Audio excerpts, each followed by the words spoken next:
আমরা নির্বাচনী এলাকা কেন্দ্রিক অনেক বেশি একটা গ্রহণযোগ্য প্রত্যাশা, দাবি এবং ম্যানিফেস্টোতে কি থাকা উচিত স্থানীয় পর্যায়ে তার একটা ধারণা আজকে আপনাদেরকে আমরা দিতে পারবো। আমাদের এবারের এই নির্বাচনী জরিপটির প্রতিপাদ্য হলো সারা দেশে সবুজ সমাজ প্রতিষ্ঠা, অর্থাৎ যেটাকে ইংরেজিতে বলা যেতে পারে এস্টাবলিশিং এ গ্রিন সোসাইটি। কেন এই সবুজ সমাজ, কেন এই সবুজ সমাজের ধারণাটি আমরা নিয়ে আসলাম? আপনারা নিজেরাই তাকিয়ে দেখুন যেভাবে বাংলাদেশে এখন উন্নয়নের কার্যক্রমগুলো পরিচালিত হচ্ছে এবং সেই উন্নয়ন কার্যক্রমগুলো অনেক অপরিকল্পিতভাবে হচ্ছে এবং এর ফলে অপরিকল্পিত শিল্পায়ন হচ্ছে, কৃষির অগ্রগতি হচ্ছে, নগরায়ন হচ্ছে এবং নগর কেন্দ্রিক এক ধরনের কনসেন্ট্রেশন হচ্ছে। নগরগুলো ক্রমান্বয়ে বস্তিতে রূপান্তরিত হচ্ছে এবং এতে করে সবুজ যে শহর, সবুজ যে গ্রাম বা সবুজ যে বাংলাদেশ সেটি ক্রমশ ব্রাত্য হয়ে পড়ছে। এবং সেই জায়গা থেকেই আমাদের কাছে মনে হয়েছে যে সবুজ পৃথিবীর ধারণা বা সবুজ বাংলাদেশের ধারণাটি ক্রমশ সামনে আনা দরকার এবং সেই ধারণাটি শুধুমাত্র যে শহুরে এক ধরনের ধারণা সেটির মধ্যে এটি যাতে না সীমাবদ্ধ থাকে। আমরা যেটি সাধারণত দেখি যখনই সবুজ অর্থনীতির আলোচনা হয় তখন দেখবেন এই আলোচনাগুলো কোথায় হয়? এই আলোচনাগুলো হয় শহরে, এই আলোচনাগুলো হয় বিভিন্ন টক শোতে, বিভিন্ন সেমিনারে, ডেভেলপমেন্ট পার্টনারদের সাথে আলাপ আলোচনায় এবং মন্ত্রণালয় কেন্দ্রিক এক ধরনের আলোচনা। কিন্তু সবুজের আলোচনাটা তো শুধুমাত্র এই শহর কেন্দ্রিক কোনো আলোচনা হতে পারে না। সবুজের প্রত্যাশাতেও আসলে সারা দেশে, এবং আমরা যেটা দেখেছি, আপনারা একটু পরে সার্ভেতে দেখবেন যে কি প্রবল প্রত্যাশা তাদের সবুজ নিয়ে, তাদের যে চিন্তাগুলো, যে কোন জায়গাগুলোতে তারা কি মিস করছেন, কি ঘাটতি দেখছেন, কিসের সমস্যার ভিতরে তারা আছেন, সেই জিনিসগুলো আপনারা একটু পরে বুঝতে পারবেন। ফলে সবুজের ধারণাটিকে আমরা ছড়িয়ে দিতে চাই গ্রামে, শহরে, উপশহরে, জেলায়, উপজেলায়, ইউনিয়নে, এবং সেই উদ্দেশ্যেই আমাদের আজকের এই প্রাথমিক উদ্যোগ। আমরা এই উদ্যোগটি আগামীতে ধারাবাহিকভাবে পরিচালিত করব। এবং আমরা যখন প্রত্যন্ত অঞ্চলের মানুষকে সবুজের পৃথিবীর ধারণা জিজ্ঞেস করেছি, তারা প্রতিনিয়তই তাদের সমস্যাগুলোর সমাধান চেয়েছেন। সেগুলো কি? বায়ু দূষণ, অত্যধিক গরম অথবা স্বাস্থ্যহানি, এই বিষয়গুলো এখন তারা বলছেন অনেক। সবুজ বলতে কিন্তু এই জিনিসগুলো তাদের বলার কথা ছিল না, কিন্তু এগুলোই তাদের কাছে এখন এত বেশি, এই সমস্যাগুলো এগুলোই তাদের কাছে এখন সবুজের নামান্তর হিসেবে এসছে। সুতরাং আমরা সেই জায়গাগুলোর ব্যাপারে আপনাদেরকে বলতে চাই। আবার তারা একই সাথে ভয় পান বেশি প্রচলিত যে উন্নয়নগুলো, অর্থাৎ রাস্তাঘাট করা, বাজার করা, যাতায়াতের ব্যবস্থা করা, বিদ্যুতের ব্যবস্থা করা, এগুলো বাদ দিয়ে কি হবে? ফলে সেগুলো আবার তারা হারাতে চান না, তারা ভয় পান, ওগুলো হারাতে তারা ভয় পান। অর্থাৎ তারা প্রচলিত যে জিনিসগুলো সেগুলো তারা চান, আবার একই সাথে এই পরিস্থিতির উন্নতিও চান। ফলে এই যে একটা দ্বৈত অবস্থান, দ্বিমুখী একটা পরিস্থিতির ভিতরে তারা রয়েছেন, সেই জায়গা থেকে কিন্তু তাদেরকে নিয়ে আসা দরকার। অর্থাৎ আমাদের যেটা মূল প্রতিপাদ্য বিষয় যে সবুজ পৃথিবীর যে ধারণা বা সবুজ সমাজের যে ধারণা, এটা যেন অবশ্যই অন্তর্ভুক্তিমূলক হয়, এটার ভিতরে যাতে সবুজ অর্থনীতি আসে, এটার ভিতরে যাতে সামাজিক সমস্যাগুলোর সুরক্ষা থাকে। এজন্য আমরা সবুজ সমাজ বলতে তিনটি বিষয়কে বুঝিয়েছি। এই তিনটি বিষয় হলো প্রাকৃতিক পরিবেশের সংরক্ষণ এবং এর উন্নয়ন এবং এর মাধ্যমে নবায়নযোগ্য রূপান্তর, দ্বিতীয় হলো সবুজ অর্থনীতির বিকাশ এবং তৃতীয় হলো ন্যায্য, সুস্থ এবং বৈষম্যহীন সামাজিক অগ্রগতি। এই তিনটি এই সবুজ সমাজের অংশ, যেটি আমরা এখানে বলতে চেয়েছি। আমরা এই গত এক সপ্তাহের ভিতরে বড় দলগুলো নির্বাচনী ইশতেহারগুলো শুনলাম এবং ইশতেহারগুলো শুনে আমাদের কাছে কিছুটা ইতিবাচক মনে হয়েছে যে তারা প্রচলিত যেভাবে রাস্তাঘাট উন্নয়নের যে ধারণাটি সাধারণত ইশতেহারগুলোতে থাকে, এবার কেন জানি মনে হলো যে তারা সেখান থেকে বেরিয়ে আসতে চেয়েছে এবং সেই বেরিয়ে এসে তারা অনেক বেশি সামাজিক জায়গাগুলোতে, অর্থনৈতিক অন্যান্য বিষয়গুলোতে তারা গুরুত্ব দিতে চেয়েছেন এবং কোনো কোনো ক্ষেত্রে পরিবেশগত বিষয়কেও তারা সামনে নিয়ে এসছেন। কিন্তু আমরা যে সবুজ পৃথিবীর যে ধারণাটি চাই, সেই ধারণাটি কিন্তু কোনো ইশতেহারেই পূর্ণভাবে প্রকাশিত হয়নি। সেটা বিএনপি বলি, সেটা এনসিপি বলি, সেটা ইসলামী দলগুলো বলি, তাদের কারোরই জায়গাতে আমরা এটির রিফ্লেকশন দেখিনি। যাই হোক, আমাদের এই গবেষণাটি আপনারা এখন শুনতে পারবেন। আমরা এই আজকের আলোচনাটি আসলে এইভাবে প্রেস ব্রিফিং করে করতে চাইনি। আমাদের ইচ্ছে ছিল যে এলাকাগুলোতে আমরা সার্ভে করেছি তাদের জনপ্রতিনিধি এবং তাদের ভোটারদেরকে এখানে নিয়ে আসা, একটু মুখোমুখি বসানো, কেন তাদের এলাকাতেই যেহেতু সার্ভে করেছি। কিন্তু আপনারা বোঝেন যে এই মুহূর্তে কারোরই সময় নেই নিঃশ্বাস ফেলার। আমরা আলাপ আলোচনা করেছিলাম নিকটবর্তী যে জেলাগুলো, মানিকগঞ্জ, সাভার, নারায়ণগঞ্জ, গাজীপুর, এগুলো আলাপ করেছিলাম। মাত্র একজন সময় দিতে রাজি হয়েছিলেন, বাকিরা ফোন ধরছেন না, বলছেন যে কথা দিতে পারছি না। সুতরাং আমরা যেটা চিন্তা করেছি, আজকে প্রেস ব্রিফিং করে আপনাদের মাধ্যমে মূল প্রতিপাদ্যগুলো জানাচ্ছি, কিন্তু নির্বাচন পরবর্তীকালে আমরা এই ধরনের জনপ্রতিনিধিদের উপস্থিতিতে এরকম একটি মুখোমুখি একটি সংলাপ করতে চাই তাদের চাওয়া বা তাদের পাওয়ার বিষয়গুলোটি নিয়ে। এবং একই সাথে এটাও বলতে চাই যে এই উদ্যোগটি শুধু আজকেই শেষ হবে না, এই উদ্যোগগুলো আমরা আগামী বছরগুলোতেও করতে চাই। আমরা মধ্যবর্তী পর্যায়ে এই নির্বাচনী এলাকাগুলোতে আবার যেতে চাই, দেখতে চাই যে যারা কমিট করেছিলেন তারা তাদের কমিটমেন্টের কতটুকু তারা বাস্তবায়ন করেছেন। সেই মূল্যায়নটিও এক ধরনের অন্তর্বর্তীকালীন সময়ে আমরা এই কাজটি করতে চাই। তো আমি দীর্ঘ বক্তব্যটুকু রাখলাম আমাদের প্রেক্ষাপটটি বোঝানোর জন্য। এই বিপুল এই সার্ভেটি করাটি সহজসাধ্য ছিল না। তো এই সার্ভে করবার এবং সামগ্রিকভাবে আমাদের এই কারিগরি সহযোগিতার ক্ষেত্রে তারা ক্লাইমেট ফাউন্ডেশনকে ধন্যবাদ জানাচ্ছি যে তারা আমাদের এখানে সহযোগিতা করেছেন, এবং ফাউন্ডেশনের প্রোগ্রাম ডিরেক্টর মিস শওকতারা আপাও আমাদের সাথে এখানে রয়েছেন। আমার এই গবেষণাটিতে আমার সঙ্গে নেতৃত্ব দিয়েছেন সিপিডির জ্যেষ্ঠ গবেষণা সহযোগী হেলেন মাসিয়াত প্রিয়তি, আমার বাঁদিকে বসা, এবং প্রোগ্রাম অ্যাসোসিয়েট সামি মোহাম্মদ, তিনিও আমার সাথে রয়েছেন। গবেষণা টিমে গুরুত্বপূর্ণ দায়িত্ব পালন করেছেন আমার প্রোগ্রাম অ্যাসোসিয়েট মিস মালিয়া সাবা আলী, ডান দিকে কোনায় বসেছেন, এবং একই সাথে ইশতেহার মূল্যায়নের কাজে নূর ইয়ানা জান্নাত প্রোগ্রাম অ্যাসোসিয়েট, তিনি একটা গুরুত্বপূর্ণ ভূমিকা পালন করেছেন। সুতরাং এই বিষয়গুলো আমরা, এবং আমাদের এই অনুষ্ঠানে আরো উপস্থিত রয়েছেন আমার জ্বালানি খাত নিয়ে যারা কাজ করেন, আমার অন্যান্য কলিগ, আমার কলিগ মিস্টার আবু সালে শামীম আলম শিবলি, জ্যেষ্ঠ গবেষণা সহযোগী, তিনিও এখানে উপস্থিত রয়েছেন। তো এই পর্যায়ে আমি শুভেচ্ছা বক্তব্য দেবার জন্য মিস শওকতারা, প্রোগ্রাম ডিরেক্টর, তারা ক্লাইমেট ফাউন্ডেশন, আপাকে অনুরোধ করছি।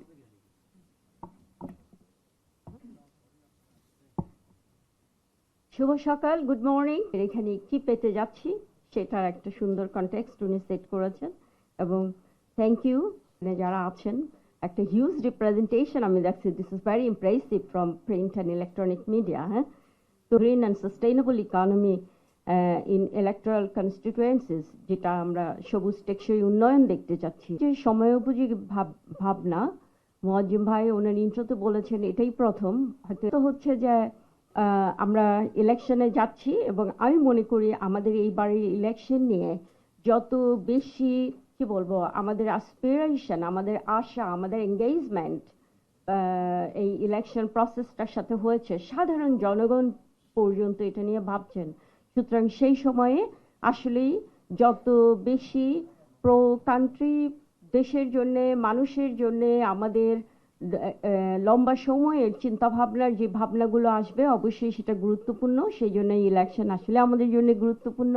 আমরা তো আসলে মনে করি ইলেকশন আমাদের জন্য গুরুত্বপূর্ণ, তাই না? সেটাই ডেমোক্রেসির পথ উন্মোচন করে প্রথমত। দ্বিতীয়ত হচ্ছে এটা টেকসই ইকোনমি, পাশাপাশি হচ্ছে আমি এই জন্যই দেখছি এটা গুরুত্বপূর্ণ। আপনারা শুনেছেন তারা ক্লাইমেট ফাউন্ডেশনে আমরা অনেক বেশি হচ্ছে এনার্জি সেক্টরে ফোকাস করি।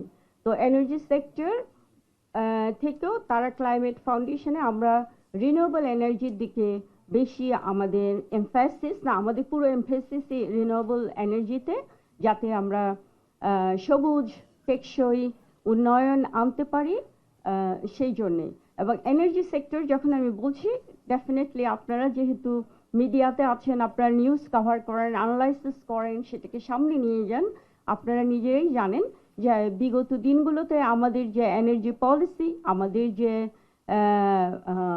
জ্বালানি খাত, রাইট, জ্বালানি খাতে ডিসিপ্লিনের যথেষ্ট অভাব, অনেক প্রকল্প আছেই, যেগুলো আসলে জনগণের উপকারের থেকে এখন আমরা বুঝছি যেগুলো আমাদের জন্য অনেকটাই বোঝাস্বরূপ হয়ে গেছে।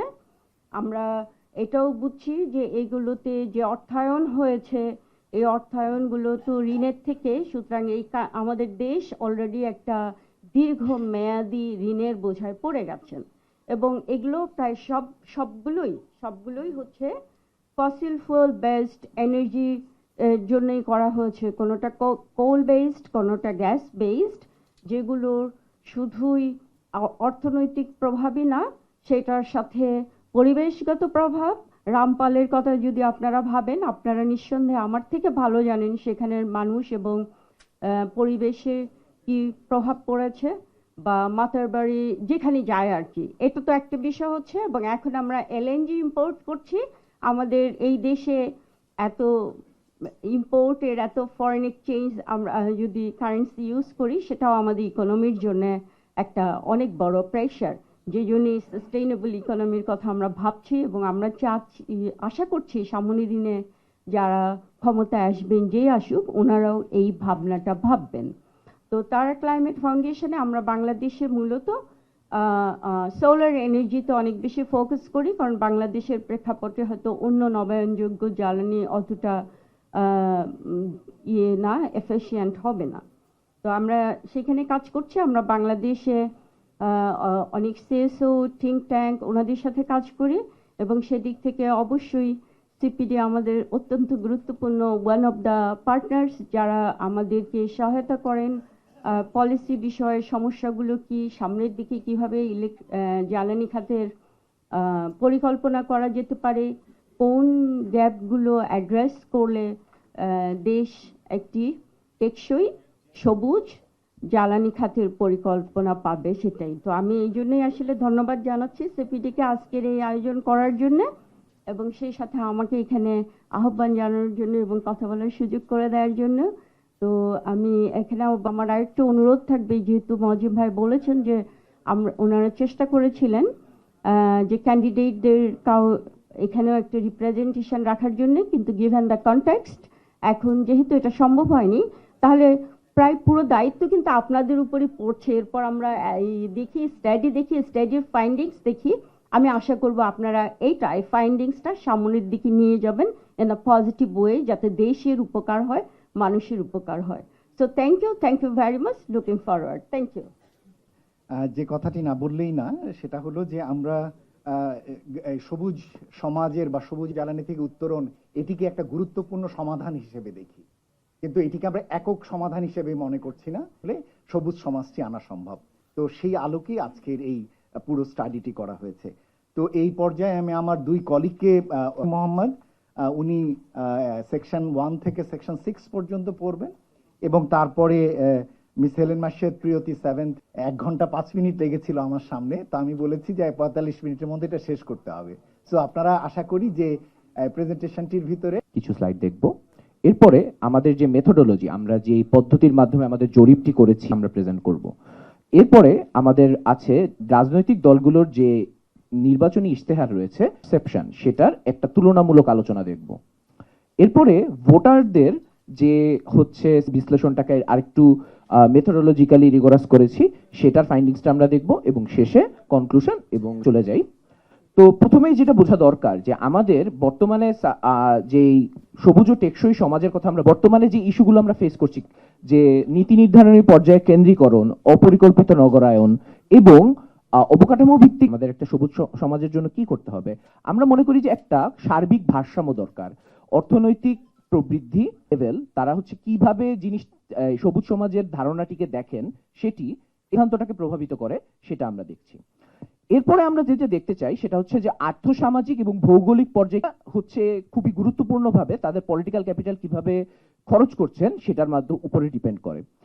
ম্যানিফেস্টো প্রজেক্ট থেকে ডেটা নিয়ে করা হয়েছে, এবং সেটিতে আমরা দেখতে চাচ্ছি যে এই যে আমরা যে 3টা পিলার বললাম, অর্থনীতি, সেগুলো সমাধান করব। আসলে এখানে ভোটারদের একটা বিহেভিয়ারাল প্যাটার্ন আমরা দেখতে পারি। সে আসলে যেটা করতে পারে, সে আসলে যেটা মনে করে যে আচ্ছা এটা করা সহজ, সেটাকেই তারা আসলে এনভায়রনমেন্টের প্রবলেম হিসেবে অ্যাড্রেস করে। এখানে মোটামুটি প্রার্থী এবং ভোটার দুইজনের ক্ষেত্রে আমরা বলতে পারি যে দুইজনের একটা আন্ডারস্ট্যান্ডিং হচ্ছে যে আমি যেটা করতে পারবো, যেটা আমার জন্য করা সম্ভব, আমি সেইটা করে পরিবেশকে ভালো রাখবো। তো স্বভাবতই আমরা যেহেতু একটু জানতে চাই যে তারা নবায়নযোগ্য জ্বালানি বা জ্বালানি রূপান্তর নিয়ে কি চিন্তা করে, আমরা সেটা নিয়েও প্রশ্ন করেছিলাম যে তাহলে তারা নবায়নযোগ্য জ্বালানি সম্পর্কে জানে কিনা। প্রায় 47% ভোটার তারা বলেছে যে তারা নবায়নযোগ্য জ্বালানি সম্পর্কে জানে, কিন্তু প্রার্থীদের ক্ষেত্রে এই নম্বরটা একটু কম, 42% মতো বলেছে যে তারা মডারেটলি অ্যাওয়্যার নবায়নযোগ্য জ্বালানির ব্যাপারে। কিন্তু যখন তাদেরকে জিজ্ঞাসা করা হলো যে তাহলে কি তারা নবায়নযোগ্য জ্বালানি বা নবায়নযোগ্য জ্বালানির বিষয়ক যে উন্নয়ন, সাস্টেনেবল ইকোনমিক ডেভেলপমেন্ট, সেটাকে প্রায়োরিটি দিবে কিনা এনভায়রনমেন্টাল প্রোটেকশনের ক্ষেত্রে, সেক্ষেত্রে কিন্তু আমরা আবার দেখলাম যে না, তারা কিছুটা আবার সেক্ষেত্রে পিছপা। অর্থাৎ তারা জানে নবায়নযোগ্য জ্বালানি সম্পর্কে তাদের ধারণা আছে, এই ক্ষেত্রে তাদের অ্যালাইনমেন্ট আছে, কিন্তু তারা এখনো নবায়নযোগ্য জ্বালানির মাধ্যমে যে এনভায়রনমেন্টকে ভালো রাখা সম্ভব সেইটার সম্পর্কে তাদের পর্যাপ্ত পরিমাণে জ্ঞান নেই। এখন আমরা দ্বিতীয় স্তম্ভ যে অর্থনীতি, সে সবুজ অর্থনীতি বা সবুজ বা টেকসই অর্থনীতি, সেটা নিয়ে একটু জানতে চাইলাম। আচ্ছা, তাহলে আপনার কাছে ডেভেলপমেন্ট বলতে বা উন্নয়ন বলতে আপনি কি বুঝান? যেটা আমরা আশা করেছিলাম সেটাই হয়েছে। 77% মতো ভোটার মনে করে ব্রিজ কালভার্ট করাই হচ্ছে ডেভেলপমেন্ট, এবং এটা খুবই স্বাভাবিক। আমরা এখনো সেই গতানুগতিক ধারার মধ্যেই রয়ে গিয়েছি, এবং সেটা পলিটিক্যাল পার্টির রিপ্রেজেন্টেটিভ বা প্রার্থীদের ক্ষেত্রেও তাই। তারাও মনে করে যে অবকাঠামোর উন্নয়নই হচ্ছে ডেভেলপমেন্ট। আরেকটা যেটা গুরুত্বপূর্ণ পয়েন্ট উঠে এসেছে সেটা হচ্ছে ভোটাররা মনে করে কর্মসংস্থান বৃদ্ধি করা, আমি আয় করতে পারবো, সেটাও ডেভেলপমেন্টের ইন্ডিকেটর। কর্মসংস্থানটা বারবার উঠে এসেছে তাদের কাছে একটা গুরুত্বপূর্ণ ডেভেলপমেন্টের ইন্ডিকেটর হিসেবে। তো আমরা জিজ্ঞাসা করলাম যে তাহলে সবুজ অর্থনীতির জন্য আমরা কি করতে পারি।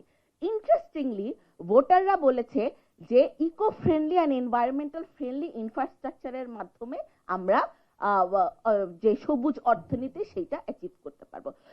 আপনারা কিন্তু তাহলে একটু মানে এখানে একটু বুঝার বিষয় আছে, তারা কিন্তু ট্রেডিশনাল আইডিয়া থেকে, তাদের কিন্তু এই ব্রিজ, কালভার্ট, হসপিটাল এগুলো লাগবেই।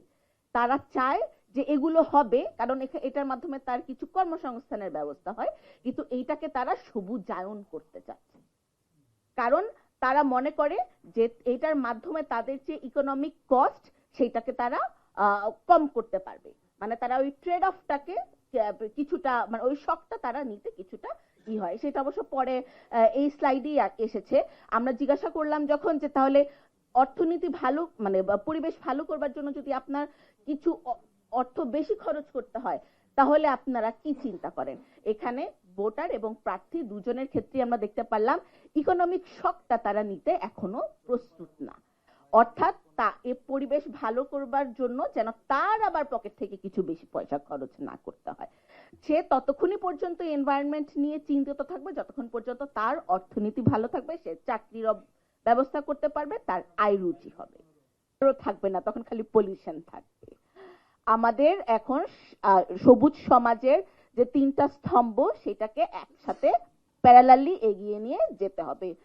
কিন্তু যেটা আমাদের কাছে দুঃখজনক, যদিও তারা মানে আমাদের ভোটাররা বা প্রার্থীরা সমস্যাগুলোকে সঠিকভাবে আইডেন্টিফাই করতে পেরেছে, কিন্তু তারা কিছুটা গতানুগতিক ধারার যে উন্নয়নের আইডিয়া সেটার মধ্যে লকড ইন হয়ে আছে।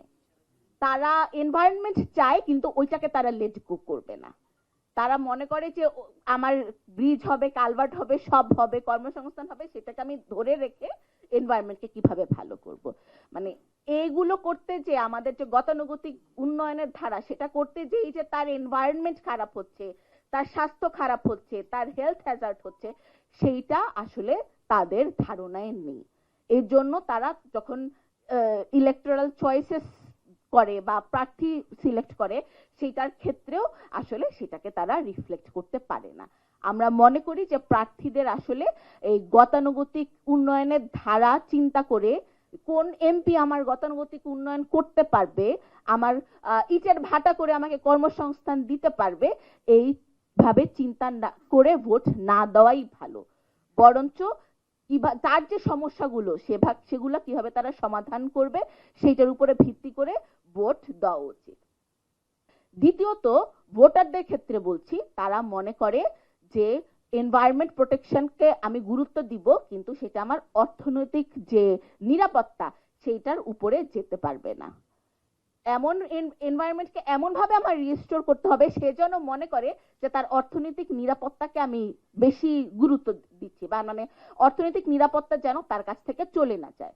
আমি এখন এনভায়রনমেন্ট করে সব ইন্ডাস্ট্রি ভেঙে ফেলবো, ওইটা সমাধান না।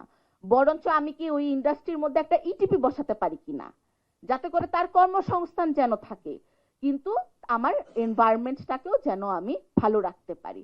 কারণ যদি আমি সেই পথে যাই, এমপিরা যদি সেই পথে যায়, তাহলে মোস্ট লাইকলি ভোটাররাও আসলে সেটা পছন্দ করবে না।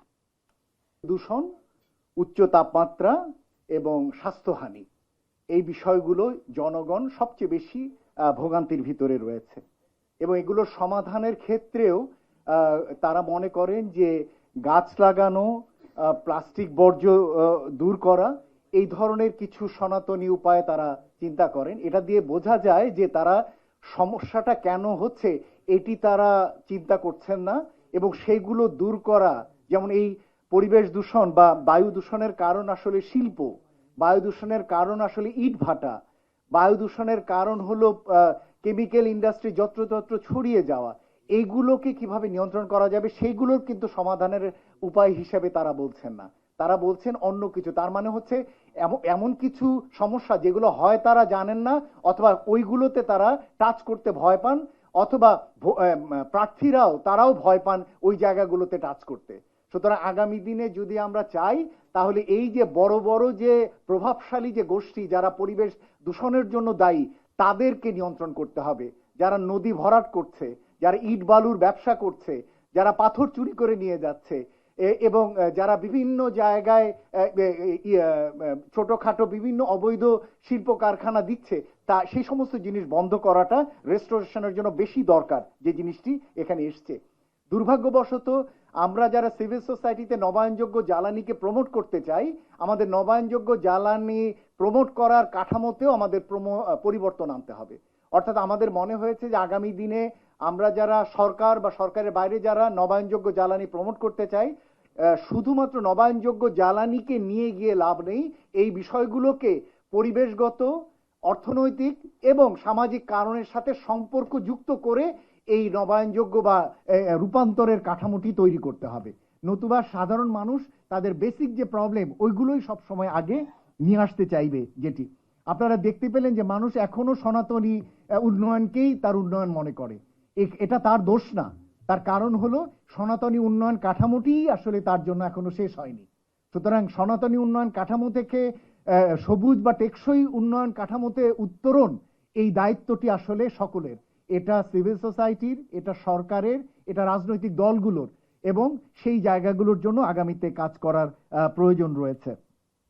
আমরা যেটা দেখতে পাচ্ছি যে এমপির রোলের ব্যাপারে তারা একটা পরিষ্কার ধারণা দিয়েছেন। এমপিকে তারা দেখতে চান এলাকার একজন আমব্রেলা প্রতিষ্ঠান হিসেবে। তিনি মূলত কাজ করবেন বৃহদাকারের যে সমস্ত নীতি কাঠামো, বৃহদাকারের প্রকল্প এবং ফাইন্যান্সিং, এই জায়গাগুলোতে তাকে দেখতে চান। কিন্তু প্রতিদিনের দৈনন্দিনকার কাজের যে সমস্ত সমস্যা সমাধান, এগুলো তারা স্থানীয় সরকার দিয়ে যান, এবং এটা পরিষ্কার করে এসছে আমাদের এখানে। সুতরাং স্থানীয় সরকার শক্তিশালী করা ছাড়া এমপি নির্ভর যদি আমরা বাংলাদেশের উন্নয়ন চিন্তা করি, এটা আসলে অনেক ক্ষেত্রেই আমাদের উন্নয়নকে পর্যাপ্তভাবে এগুতে দেবে না। সুতরাং যে রাজনৈতিক দলগুলো ইলেকশন ম্যানিফেস্টো করেছেন জাতীয় পর্যায়ে, উচিত হচ্ছে এমপিদের স্থানীয় পর্যায়ে, লোকাল গভর্নমেন্ট পর্যায়ে তাদের এই ধরনের ইলেকশন ম্যানিফেস্টো তৈরি করা এবং সেই জিনিসগুলো নিয়ে এগুনো। আমরা যেটা দেখতে পাচ্ছি যে তারা এলাকা ভিত্তিক কর্মসংস্থান চান, এটা একটা বড় দিক। এবং সেই এলাকা ভিত্তিক কর্মসংস্থান এমন যেন না হয় যে হ্যাঁ ইট ভাটা দিয়ে কর্মসংস্থান, অথবা এমন যেন না হয় নদী থেকে বালু তোলার জন্য কর্মসংস্থান, অথবা এমন যেন না হয় বালু তুলে একটা রিয়েল এস্টেট ব্যবসা করার জন্য, একটা হাউজিং এর প্রকল্পের জন্য কর্মসংস্থান। এই কর্মসংস্থান কিন্তু আমরা মনে করি যে এটা ত্রুটিপূর্ণ। আমরা মনে করি যে সুস্থ সবুজ যে কর্মসংস্থান এলাকাতে সম্ভব, সেই জায়গাটাতে এমপি, স্থানীয় প্রতিষ্ঠান এবং সরকারের যৌথভাবে কাজ করার প্রয়োজন রয়েছে। আমরা দেখতে পাচ্ছি স্বাস্থ্য এবং শিক্ষা তাদের জন্য গুরুত্বপূর্ণ, এটাকে অস্বীকার করার উপায় নেই, কিন্তু এই স্বাস্থ্য এবং শিক্ষাতে যে সমস্যাগুলো হয় সেই সমস্যাগুলোর অনেকটাই পরিবেশ দূষণ এবং এটার সাথে জড়িত। সুতরাং সেই জায়গাগুলোতে আগামী দিনে কিভাবে প্রমোট করা যায় সেই কাজ করাটির প্রয়োজন রয়েছে বলে আমরা মনে করি। যেটা দেখতে পাচ্ছি যে যদিও আমরা ভেবেছিলাম যে নির্বাচনে অনেকগুলো দল অংশ নেবেন, কিন্তু প্রকারান্তরে এখন একটা দ্বিদলীয় নির্বাচন হতে যাচ্ছে।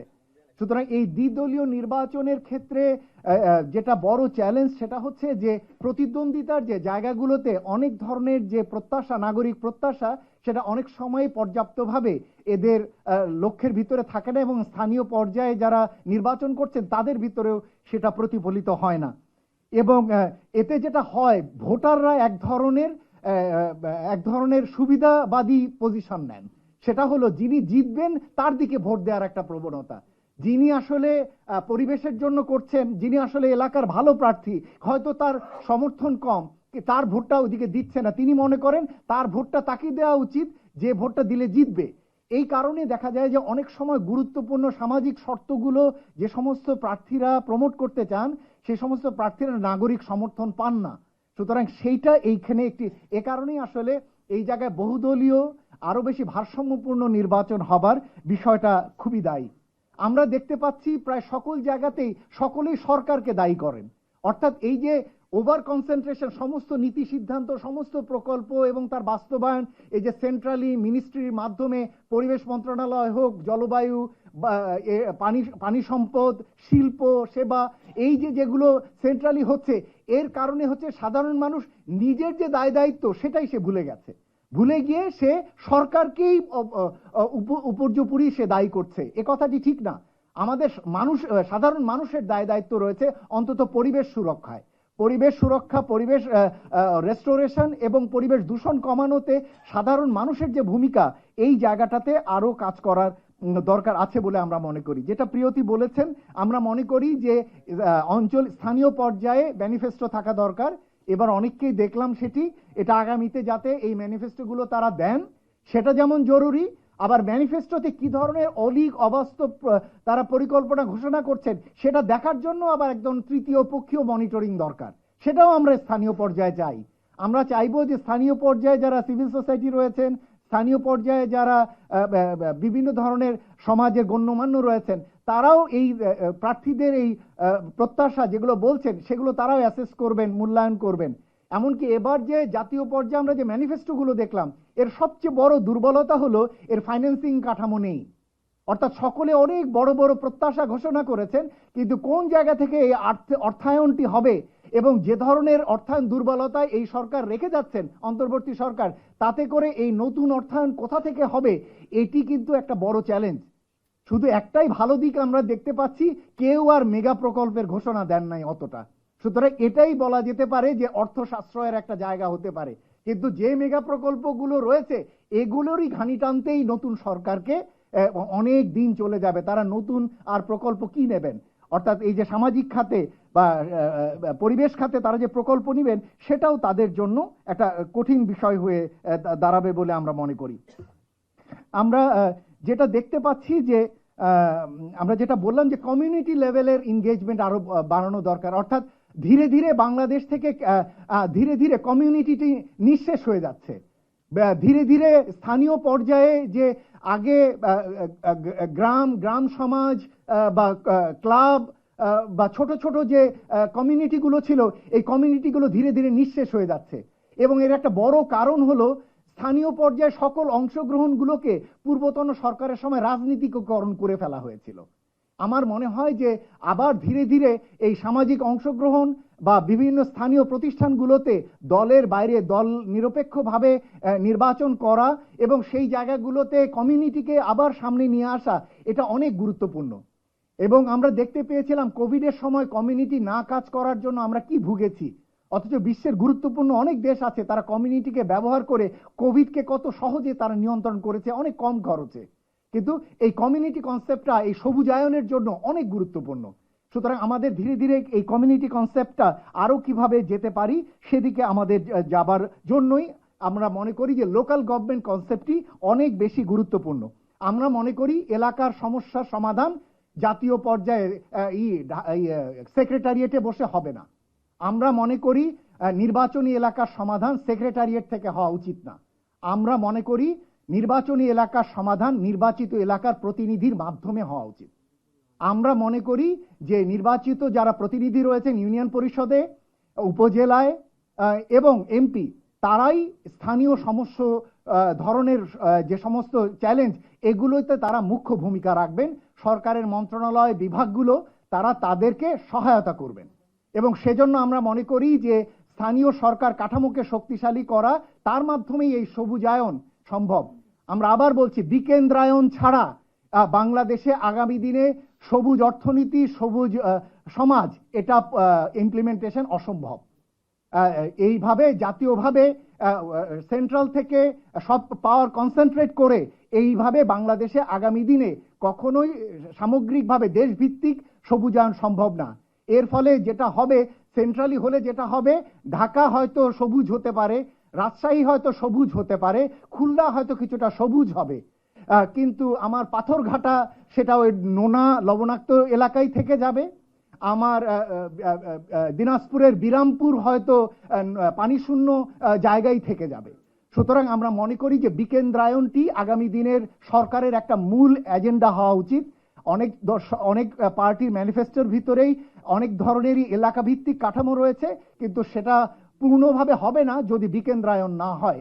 আমরা মনে করি যে লোকাল গভর্নমেন্ট, পার্টিকুলারলি ইউনিয়ন পরিষদ, উপজেলা পরিষদ এবং থানা, পৌরসভা এবং মিউনিসিপ্যালিটি, তাদেরকে পর্যাপ্তভাবে অর্থায়ন, তাদের কাছে ক্ষমতায়ন এবং তাদের প্ল্যানিং এর ক্ষমতা দেওয়া, এলাকা ভিত্তিক ক্ষমতা দেওয়া, এবং এই যে ধরনের প্রবলেম, এইগুলো সমস্যার পুরো চাবিকাঠিটি তাদের হাতে দেওয়া দরকার।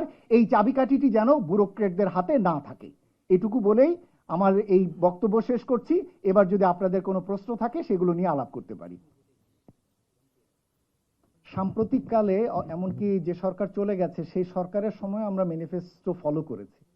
আমাদের কাছে যেটা ওই সময় মনে হয়েছে যে রাজনৈতিক দলগুলো ধীরে ধীরে ম্যানিফেস্টো মুখী হচ্ছে, অর্থাৎ ম্যানিফেস্টোর দিকে আস্তে আস্তে তাদের নজর বাড়ছে, এবং সেটা এই সরকারও দেখবেন যে যারা দিয়েছেন বেশ চিন্তা ভাবনা করে দিয়েছেন এবং অনেক বেশি ম্যাক্রো লেভেলে, সারফেস লেভেলে তারা থাকতে চান নাই। তার অনেকটা ভিতরে ঢুকে প্রবলেমগুলোকে চিহ্নিত করে সেই অনুযায়ী তারা সমস্যাগুলো বলার চেষ্টা করেছেন।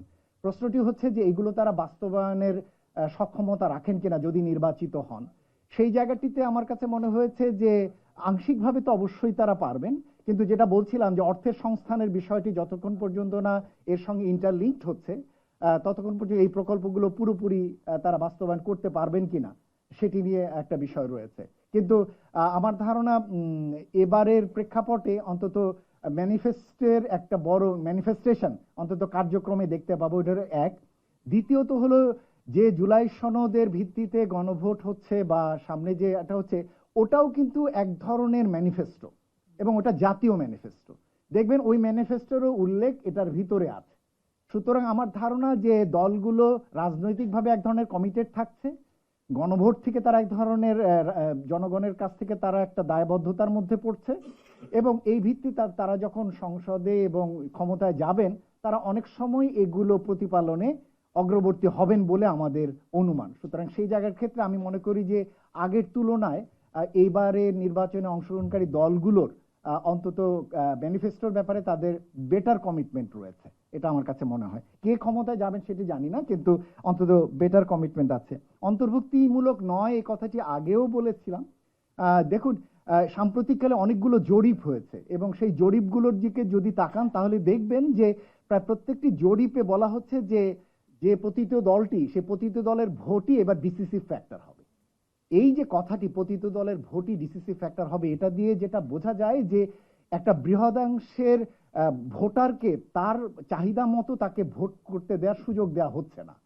সুতরাং আমাদের কাছে এই জায়গাটি মনে হয় যে একটা বড় অংশের ভোটার এবার আসলে তাদের ভোট দেবার ক্ষেত্রে তাদের যে প্রার্থী চয়েস করার সুযোগ, সেটা কিছুটা হলেও তারা ক্ষুণ্ণ হবে সেই জায়গাটিতে।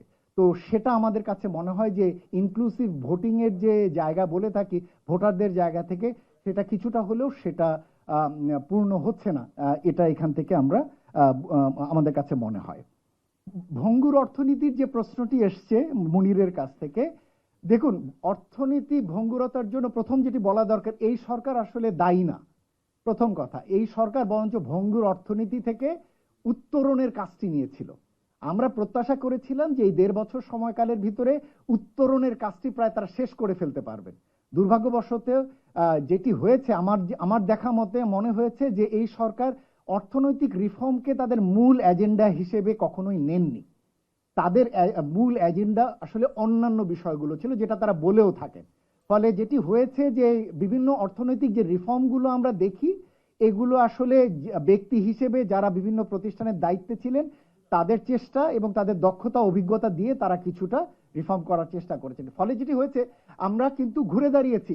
আমাদের রিজার্ভের যে সঙ্গীন পরিস্থিতি ছিল, নিশ্চয়ই খেয়াল আছে যে কমে কমে কমে কমে 8 বিলিয়নে সম্ভবত নেমে এসেছিল, বা 12 বিলিয়নে, সেটা এখন ঘুরে দাঁড়িয়ে 32 বিলিয়ন বা 34 বিলিয়নে এখন দাঁড়িয়ে আছে। যদিও আমাদের অনেক পেমেন্ট বাকি আছে, রিজার্ভের পরিস্থিতি ভালো।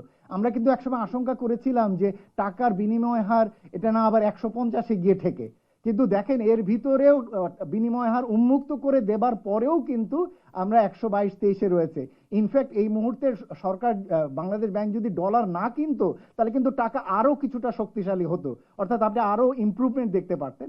সরকার কৌশলগত কারণে এখনো টাকাটাকে ওই ছাড়টা দেন নাই, ফলে সেই কারণে আমরা এটাকে শক্তিশালী, নতুবা আরো কিছুটা শক্তিশালী হয়তো টাকাকে দেখতে পারতেন।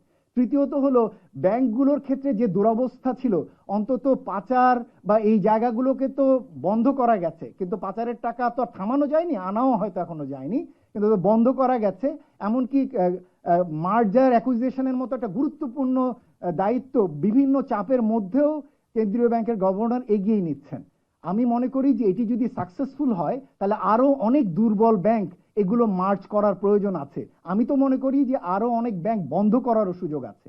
নতুন সরকারকে বরঞ্চ একটা অনুরোধ করব, ভঙ্গুর অর্থনীতিতে যদি আর না যেতে হয় তাহলে অন্তত তারা যাতে আর নতুন কোনো ব্যাংক না দেন, তারা যাতে নতুন কোনো পাওয়ার প্ল্যান্ট, ফসিল ফুয়েল পাওয়ার প্ল্যান্টের দিকে তারা যাতে আর না যান। এই দুই খাত পূর্ববর্তী সরকারের সময় আমাদের ব্যাংকিং খাতকে এবং এই প্রতিষ্ঠানগুলোকে একেবারে দুর্বল সঙ্গীন করে দিয়েছে, যেটা সামষ্টিক অর্থনীতিতে দুর্বলতা। ফলে সামগ্রিকভাবে এবং মূল্যস্ফীতিও কিন্তু পুরো না কমলেও স্রোতভাবে কিছুটা ইতিবাচক পরিবর্তন হয়েছে। যদিও প্রাইভেট ইনভেস্টমেন্ট আপনারা দেখেন নাই এবং সেটা প্রায়ই অনেকে সমালোচনা করেন, কিন্তু আমি মনে করি যে এই সময়কালে কেউ বিনিয়োগ করতে চাইবেন না। এটা দেশি বিনিয়োগকারী বলেন, বিদেশি বিনিয়োগকারী বলেন, কেউই চাইবেন না। কেননা দেশের জনগণের পকেটে টাকা নেই, উচ্চ মূল্যস্ফীতি, বিদেশে যে সঙ্গীন অবস্থা, ট্রাম্প ট্যারিফের পরে রপ্তানির ক্ষেত্রে যে সঙ্গীন অবস্থা, এই সব কিছু মিলে আসলে এখন বিনিয়োগের পরিবেশ নয়, বরঞ্চ যে বিনিয়োগগুলো হয়েছে সেই বিনিয়োগগুলো ধরে রাখাই প্রয়োজন। এবং সে কারণে যে কন্ট্রাকশনারি মনিটারি পলিসি ফলো করেছেন এই সরকার, এটাকে আমরা সাধুবাদ জানাই এবং ইতিবাচক, এবং এটা হয়তো আরো কিছুকাল নতুন সরকার আসলেও কন্ট্রাকশনারি মনিটারি পলিসি প্রয়োজন হবে। আমরা একটা অনুরোধ করতে পারি নতুন সরকারকে, যে নতুন সরকার যেন কিছু কিছু পদে যারা রয়েছেন তাদেরকে যাতে একই পদে স্বপদে রাখেন। এর ভিতরে একজন হতে পারেন কেন্দ্রীয় ব্যাংকের গভর্নর মহোদয়। অন্তত তিনি যে উদ্দেশ্য নিয়ে যে সংস্কার কাজগুলো করছেন, এটা যাতে নতুন সরকার তার রাজনৈতিক বিবেচনা এখানে যাতে কোনো পরিবর্তন না আনেন, সেটা অনুরোধ করতে পারি। ইশতেহারের ভিতরে কোনটি সবচেয়ে সবুজ? প্রত্যেক দলের ভিতরেই কিছুটা কলাপাতা রঙের সবুজ, কিছুটা হালকা সবুজ, এরকম সবারই মধ্যেই কিছু কিছু সবুজ আছে। কিন্তু যেই সবুজটা আমরা চেয়েছি, সামগ্রিক সবুজ, এটি আমরা কারো ভিতরেই পাইনি। কিন্তু তুলনামূলকভাবে সবুজায়নের বিষয়টি এনসিপির ম্যানিফেস্টোতে তুলনামূলকভাবে অপেক্ষাকৃত ভালোভাবে বর্ণিত আছে। আমাদের কাছে মনে হয়েছে যে তারা অনেক বিশ্লেষণ করে সবুজায়নের বিষয়টিকে গুরুত্ব দিয়েছে, অন্য দলগুলোও দিয়েছে, কিন্তু আমরা যে সবুজ চাই সেটি কারো মধ্যেই পাইনি। এবং যেটা বলার বিষয়, যে সবুজ অর্থনীতির ধারণা, যেটার ভিতরে পরিবেশ থাকবে, অর্থনীতি থাকবে এবং সমাজ থাকবে, এই তিনটির সমন্বয়, এটি অনুপস্থিত রাজনৈতিক দলগুলোর ম্যানিফেস্টোতে, সেটা আমরা সেখানে বলেছি। ইলেকশনে এটা তো জনগণের ভাবনা, লোকাল গভর্নমেন্ট রিলেটেড ইস্যু, ঠিকই বলেছেন আপনি রাশেদ, আপনি ঠিকই বলেছেন যে এটা তো আসলে এই ধরনের প্রত্যাশা পূরণের দায়িত্ব এগুলো তো আসলে স্থানীয় সরকার কেন্দ্রিক।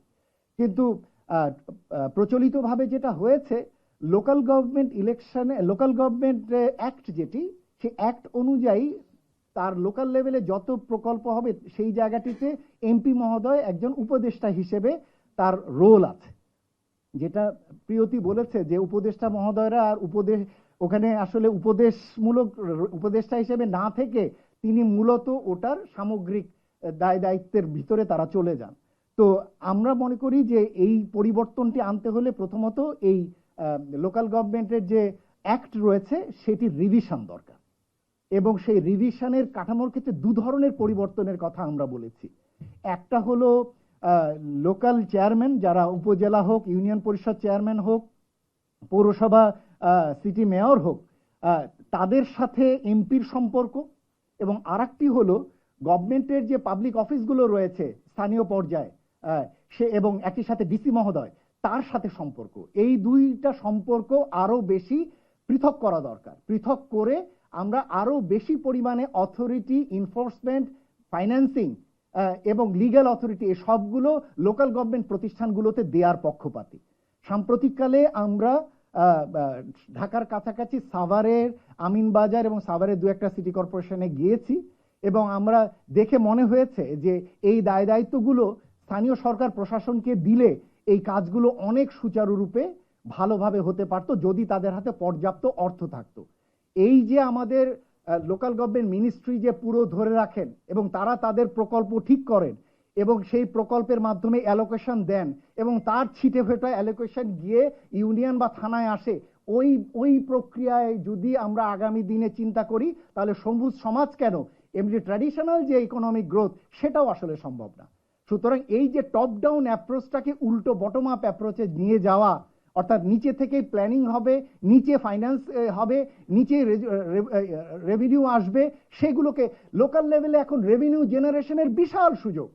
আমরা আমিনবাজারে এবং সাভারে গিয়ে দেখেছি যে কি পরিমাণে আসলে রেভিনিউ জেনারেট করতে পারে, শুধু ঠিকমতো তার কাছে যা অথরিটি আছে সেগুলোই, কিন্তু এর বাইরে আরো অনেক ধরনের সুযোগ তাকে দেয়া যেতে পারে। তাকে কার্বন ট্যাক্সের সুযোগ দেয়া যেতে পারে, তাকে ভূমি সংক্রান্ত বিভিন্ন রকমের যে সমস্ত আদায় সেগুলোর সুযোগ তাকে দিতে পারে এবং তাকে ব্যবহারের সুযোগ করে দেওয়া যেতে পারে। এরকম ভাবে আমার ধারণা লোকাল গভর্নমেন্ট প্রতিষ্ঠানগুলোকে স্ট্রেংথেন করা দরকার। কিন্তু সেটা না হওয়া পর্যন্ত, যেটা রিজভিও বলছিলেন যে জাতীয় নির্বাচন কি আসলে তাহলে স্থানীয় নির্বাচন হয়ে গেছে, ইনফ্যাক্ট আমি এখনো মনে করি যে না, স্থানীয় নির্বাচন পূর্ণভাবে হয়নি, এখনো এটা জাতীয় নির্বাচনই আমরা বলতে পারি। তবে আমরা যেটা প্রত্যাশা করব, যেহেতু এই নির্বাচনের পরপরই স্থানীয় সরকার নির্বাচনগুলো শুরু হবে, যেটার মধ্যে ইউনিয়ন পরিষদ পড়বে, উপজেলা পড়বে, ওই ইলেকশনগুলো যাতে পূর্ণভাবে প্রতিযোগিতামূলক, অন্তর্ভুক্তিমূলক এবং একই সাথে কোনো যে সমস্ত জায়গায় নির্দলীয়, সেই নির্দলীয় কাঠামো এটা বজায় রেখে যাতে ওই ইলেকশনগুলো সম্পাদন হয়। মাহাদি বলেছেন যে পার্টির ভোটার ইশতেহার দিচ্ছেন, ঠিকই বলেছেন মাহাদি, যে অনেক এলাকাতেই ভোটাররা ইশতেহার দিচ্ছেন। আমার মনে হয় যে এটা ভালো দিক। আমরা এই জায়গাটাতে একটা জিনিস খালি অ্যাড করতে চাই, যেটা প্রিয়তিও বলেছে, সামিও বলেছে, সেটা হলো অন্যান্য দেশগুলোতে আছে আপনি জাস্ট কমিটমেন্ট করে দিয়ে পার পাবেন না। যেমন দেখবেন সিএনএনে ট্রাম্প যখন ইলেকশনের আগে বিভিন্ন কমিট করছিল, সাথে সাথেই অ্যানালিস্টরা এসে বলছিল যে না, এটা সম্ভব না, এটা তার এখতিয়ারের বাইরে, এটার জন্য যে ফান্ড, সেই ফান্ড সে অ্যারেঞ্জ করতে পারবে না। আমাদেরও আসলে এরকম থার্ড পার্টি মনিটরিং দুটো পর্যায়ে, একটা হচ্ছে ইলেকশন ক্যাম্পেইন পর্যায়ে যাতে প্রার্থী যাতে সঠিকভাবে কমিট করেন, এবং দ্বিতীয় হলো ইলেকশনের পরে যাতে এগুলো বাস্তবায়ন তিনি করছেন কিনা এটিও যাতে নিয়মিত রিপোর্ট করেন। আমাদের কাছে 58টা জেলার ডেটা আছে, আমরা প্ল্যান করছি এগুলো দিয়ে ইন্ডেক্সিং করব, কোন জেলা পরিবেশ সূচকে কোন জায়গায়, এবং আমরা বছর 2 পরে চেষ্টা করব আবার এই সার্ভেটি এই একই এলাকাগুলোতে করতে, কি পরিবর্তন হলো এটা দেখতে। একটা শেষ উত্তর দিয়ে আপনার একটা জায়গায় দেখবেন বলছে যে ভোটাররা প্রার্থীদের চেয়ে কম পরিবেশ রেসপন্সিভ। আমার কাছে মনে হয় যে এটা আসলে এক ধরনের ফলস তৈরি করা হচ্ছে, ভোটারদেরকে ফলসলি তাকে ব্লেম করা হচ্ছে।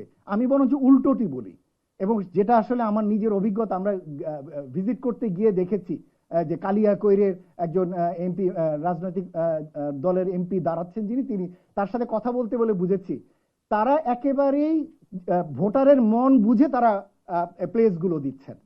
অর্থাৎ এই যে ওভার প্লেজিং, এটা একটা বড় সমস্যা আমাদের রাজনৈতিক দলগুলো। সুতরাং এই ওভার প্লেজিং গুলো স্থানীয় পর্যায়ে এগুলো মনিটর করা এবং এগুলো সম্পর্কে রিপোর্ট করা, এটা আমার ধারণা আপনারা যারা স্থানীয় পর্যায়ে যারা রয়েছেন, সাংবাদিক রয়েছেন, তারা এই প্লেস ধরে যদি নিয়মিত রিপোর্ট করেন তাহলেও কিন্তু একটা ভালো রকমের এই অ্যাকাউন্টেবিলিটি চেক এটা স্থানীয় পর্যায়ে সম্ভব হবে।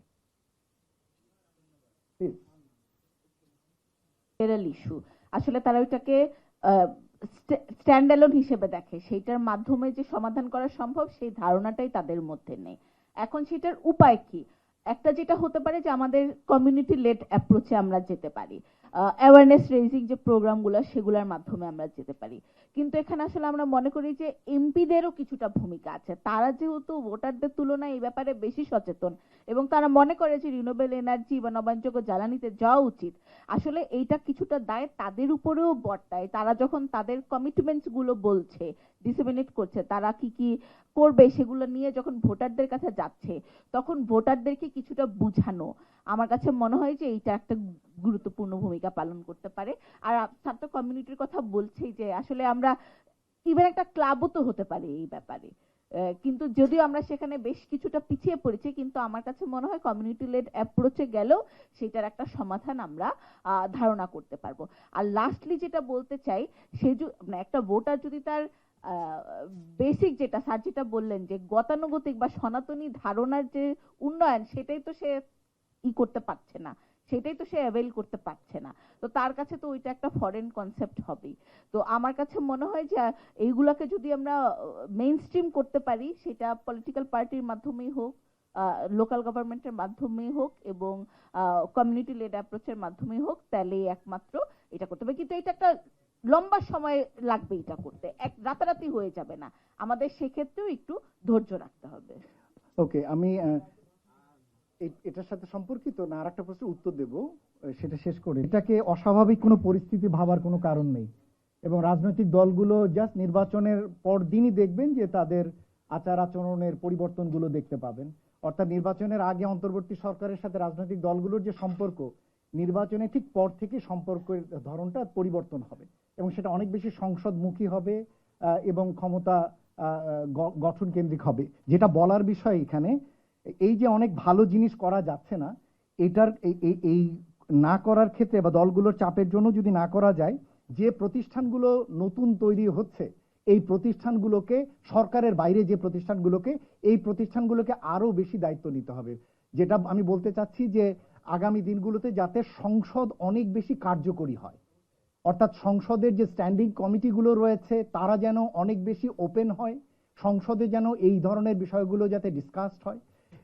যে কাঠামোতে এখন রয়েছে, অর্থাৎ বিভিন্ন স্বাধীন প্রতিষ্ঠানগুলোর প্রধান নির্বাচনের দায়িত্বের ক্ষেত্রে সংসদকে কিন্তু যুক্ত করা হচ্ছে আগামীতে, অর্থাৎ স্পিকারের তত্ত্বাবধানে 10 বা এরকম সদস্য বিশিষ্ট এদের মাধ্যমে কিন্তু স্ক্রিনিং করে ফাইনালাইজ করার একটা কাঠামো দাঁড়াচ্ছে।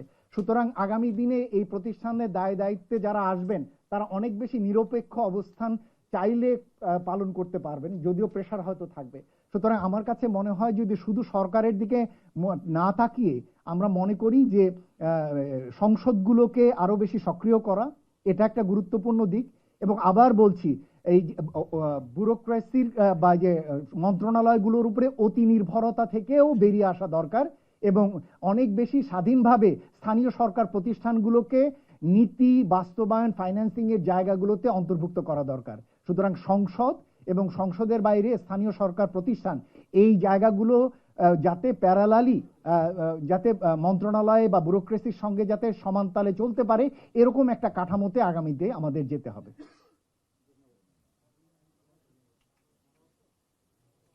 প্রত্যাশা থাকবে নতুন সরকার বিভিন্ন ধরনের পদে যাদেরকে দায়িত্ব দেবেন তারা যেন যোগ্যতা সম্পন্ন হন এবং এই জায়গায় যেন প্রপারলি স্ক্রিনিং হয়। এবং আমরা আমাদের সিপিডির পক্ষ থেকে একটা প্রত্যাশা করেছিলাম যে সরকারের স্বাধীন যে প্রতিষ্ঠানগুলো রয়েছে, যেখানে আমরা ইন্ডিপেন্ডেন্টলি যে প্রতিষ্ঠানগুলোকে আমরা চাই, যেমন মানবাধিকার কমিশন বলি, ইলেকশন কমিশন বলি, অথবা পাবলিক সার্ভিস কমিশন বলি, এবং একইভাবে আমরা যদি বাংলাদেশ ব্যাংকের গভর্নর বলি, এই যে গুরুত্বপূর্ণ প্রতিষ্ঠানগুলো, এগুলোর প্রধান নিয়োগের ক্ষেত্রে এটা যাতে শর্টলিস্ট হয়, স্ক্রিনিং করা হয় এবং এগুলো যেন সংসদে তাদের যেন এক ধরনের ভ্যালিডেশন হয়, যেটা আমরা অন্যান্য উন্নত দেশে দেখতে পাই, যাতে পর্যাপ্তভাবে উনি ওই পদের যোগ্যতা সম্পন্ন কিনা সেটি যেন হয়। সুতরাং সেইভাবেই আমরা আগামী দিনে যারা বিভিন্ন পদের দায়িত্ব নেবেন তাদেরকে নির্বাচিত করার জন্য অনুরোধ করব রাজনৈতিক দলগুলোকে, এবং অবশ্যই নির্বাচিত প্রতিনিধিরাই যেন এই সমস্ত দায়িত্বগুলো বেশি নেন সেটিও চাইবো আমরা।